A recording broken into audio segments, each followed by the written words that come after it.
And next, I would like to welcome Dr. Andrew Tucker, Director of Australian Sleep and Alertness Consortium of Sleep Health Foundation, and Dr. Moira Junge, Health Psychologist and Board Member of Sleep Health Foundation. And they'll be joining us for a fireside chat on how to support optimal alertness in the workplace. Welcome, Andrew and Moira. Thanks, Bastian. Thank you. Thanks, Bastian. Hi, Andrew. How are you? Hi, I'm good. That's Very good. Good to have this little chat. Wouldn't it be fantastic if it was actually together in the same room, preferably by fire? That'd be nice. Yeah. Your background looks fantastic. Mine's very boring, sorry, but anyway. No, well, it's nice to have a chat, and welcome to those who are joining us. We can't actually see you or work out who you are, but we know that some of you are there. So, and you've got a couple of questions I'll throw to you to start with. I guess, why is this so important? Why is alertness so important in the workplace? And before you answer, how do people in workplaces even know, let alone individuals, but workplaces, how do they even know where to get good quality information on this stuff? Well, I think it's a big issue at the moment in terms of optimal alertness in the workplace. So, we live in a 24-hour society. There's lots of things going on. For instance, from my perspective, 3 kids, sport, all that kind of stuff. You're working long hours, and then before you know it, you don't have enough time for sleep. And I think that's common with all of us. Even shift workers are more challenged. So people are perhaps starting early, finishing late, doing night shift, whatever the case may be. And I think a lot of people aren't getting enough time for quality and quantity sleep. And that's a really important thing. And what we can do from the Sleep Health Foundation point of view is provide information on tips and evidence-based advice, raise awareness of what problems workplaces can experience in terms of employers and employees. What can they do about it? How can they fix it? How can they help their employees? How can they make their workplaces safer and more productive, and I guess optimize that environment for alertness? And I guess one of a big factor there is if people are sleepy, whether they're not having enough sleep, not having the opportunity to sleep, or they have an untreated sleep disorder, that can have a huge impact on safety, performance, reaction time, things like that. So, and you're the sleep expert, Moira, so you can probably talk a little bit about what kinds of sleep disorders there are and the dangers that they, I guess, can have in the workplace. Yeah, so I think it raises this important issue that I think it's well established that we don't know. We know that people aren't getting enough sleep in general, or that's what people are reporting for those various reasons, like, work and outside of work. But, getting enough sleep is a tricky thing. And I guess the main thing we're talking about alertness for is making sure that people realise that the importance of alertness is not just for so you don't drive off the road, or operating machinery is a problem. It's actually for all of us in all our day-to-day life, for our mood regulation, for our weight regulation, our immune system, for a whole range of things. Like, we could talk, cardiovascular risk, increased risk of type 2 diabetes, and the like. So getting better sleep is a priority. Like, it's an important part of any sort of health regime. And a lot of people might think, oh, I'll try to get sleep, and then can't get it. They recognise the importance of it. They've been to plenty of talks over the years, or hear things in the media. And a tricky thing is that once you try to sleep, once you've established you don't sleep well and then try to sleep well, it's dangerous territory, because the increased concern about sleep and the anxiety about sleep can actually upset the apple cart. So that's another whole, fireside chat another time. But one of the important things is the sleep disorders, as your question to me, because we in the workplace and in what you do with research and development, we've got a lot of solutions with scheduling and lighting, and we'll talk about that in a minute too. Yeah. But an important thing for people to realise is that you can have the best meditation programs, yoga, lighting, you've sorted it all out, your blue light, you've got it all sorted, but you might have an underlying sleep disorder, like something like obstructive sleep apnea, or insomnia, or restless leg syndrome, or shift work disorder, or something like that. So the important thing is, from the employer's point of view, I think it's an important part of any kind of health and safety program is to at least educate people and give information about that, and preferably establish the referral process as well. Because you could actually still have excessive daytime sleepiness despite your exercise and your good food, and you're getting into bed early, all this stuff's happening, but you may have excessive daytime sleepiness, and that means like falling asleep in meetings. I mean, this is a great time for excessive daytime sleepiness after lunch. All of us have a post-lunch dip, that we do have a dip in our alertness, and you may fall asleep at a conference, or a topic you might not be interested in. But if you're falling asleep unintentionally at things you're actually interested in, that is really excessive. And people often say, oh, I could sleep on a barbed wire fence. You're not meant to be able to sleep on a barbed wire fence. That's excessively sleepy. So making sure that employers and employees realise there's a joint responsibility there to actually don't wait around for your workplace to sort it for you. But having said that, the workplace should be able to actually provide really good environments with lighting, scheduling, shift, the shifts, etc.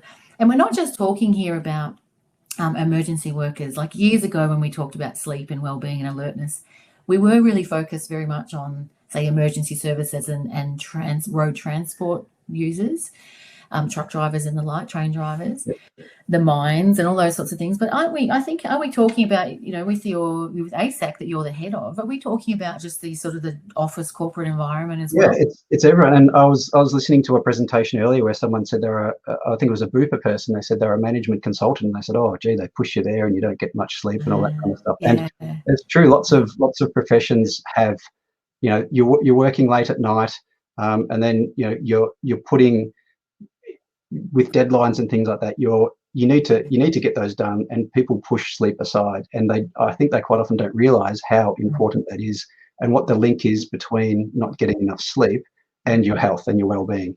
I mean, we at the Sleep Health Foundation, we've got a speaker program, and we get lots of organizations are ringing up saying, can we have one of your experts out to speak about sleep, because our mental health and well-being program doesn't cover it, and we kind of think it's important, which is great. And what we did, particularly during that COVID time, and I'm from Melbourne, so as a you, Moira, we've had 4 lockdowns now.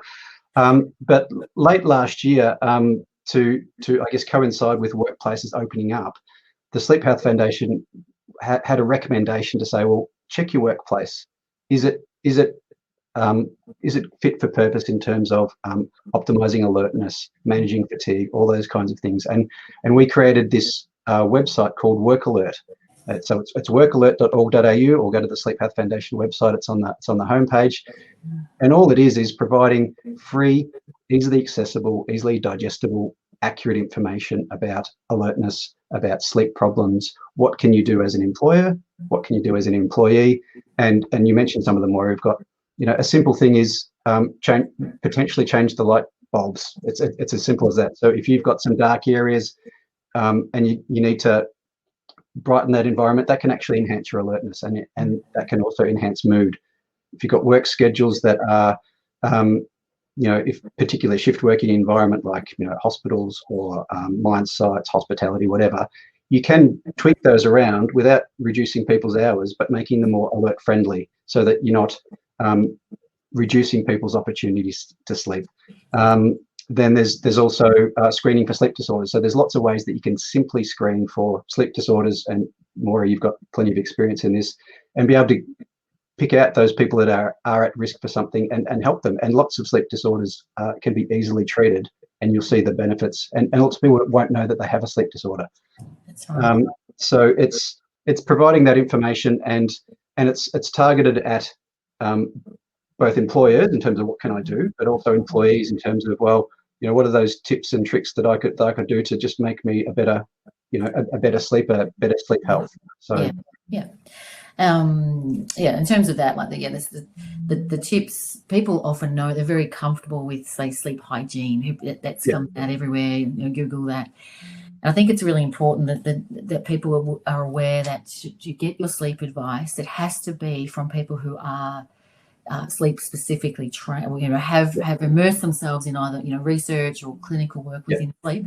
It is very tricky. You can get a lot of misinformation, and that's for sure. Like, say, for insomnia, for instance, something that I am very familiar with, and from a clinical and research perspective, the thing, once you've got insomnia, the thing you don't want to do is be too rigid about your routine and, you know, going to bed exactly the same time, and maybe getting up the same time is a different thing. But it's really interesting that the general population, of course, and us with Work Alert, and we do want people to have general good routines.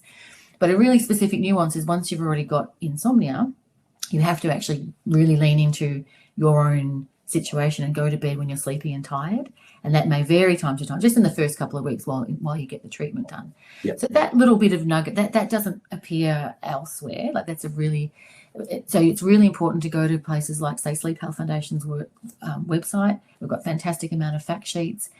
The Work Alert website is really good. I'm very proud to be associated with that. I think it's an excellent tool for, particularly as Andy said, it's got these, you know, employer perspective as well as employee perspective, because that not only does that make it really clear, it actually indicates that it is a two-way street. Like it's a joint responsibility for us to get increased alertness, increased well-being and health and productivity, safety. All those things are going to be from both the employer and employee perspective. But can I throw a question to you around in terms of alertness and how we talk about, you know, there's changing light bulbs and different scheduling advice with rosters and shifts. What is the thing around alertness and with light? Can you explain to the audience a bit about that? Well, light. So if you think about the sun rising and, you know, it's in the middle of the day, it's at its peak and it gradually tapers off. There's actually lights out there that can mimic that to a degree. So when you've got your bright, you know, sort of white light, it's called blue enriched light, and that optimizes alertness. But you don't want that at the wrong time of the day. So on the Work Alert website, there's a section there. So, you know, if you've got an office that's, you know, open during the day predominantly and not much at night, then you can have that lighting that is optimized for alertness enhancement. So it's got a high blue content. Now it's not blue, so don't think it's blue. It's just that blue content that a part of your brain it triggers it to say, okay, I'm alert now, I'm awake, that the sun is triggering me to be awake. It's time to be active. Yeah. And then it's also got tips from an employee who goes, okay, so when I get home, I don't want that same kind of light at night when I'm getting ready for bed. I want to reduce it. You know, you should try and avoid screen time and, you know, close proximity to your phone and things like that. And I know for us, we favour those warmer, dimmer lights of an evening, and you just get into that sort of routine of relaxing. And a lot of the stuff is pretty simple information, and particularly it would be to you, Moira, you'd look at it and go, oh, well, that's pretty standard. But lots of people don't know that, and they come to the sleep foundation, they go, oh, really? I didn't know light could do that. So light's really powerful. So it's really, and it's easy to use and it's easy to benefit from. But at the same time, if you don't use it the right way, it can actually harm you and disrupt your sleep. And lots of people, and I think most people, and the researchers and the clinicians will be able to tell us this, that most people probably expose themselves to too much blue content and that bright light from your mobile phone, your laptops, your tablets, or the wrong time of the day.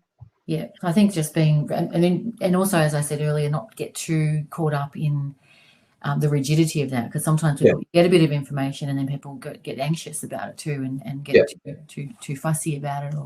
So it's just really important just to, I suppose, the overriding principle is that sleep is a very important part of our health. Alertness is a very important part of well-being and our productivity, being able to concentrate, our mood, our memory, and all sorts of things.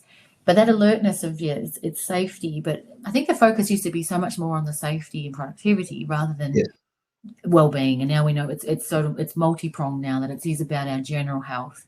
Yeah. Even our getting proper sleep, even for our weight management. A lot of people don't know that you can actually, it disrupts if you have poor sleep all the time, not just one-off.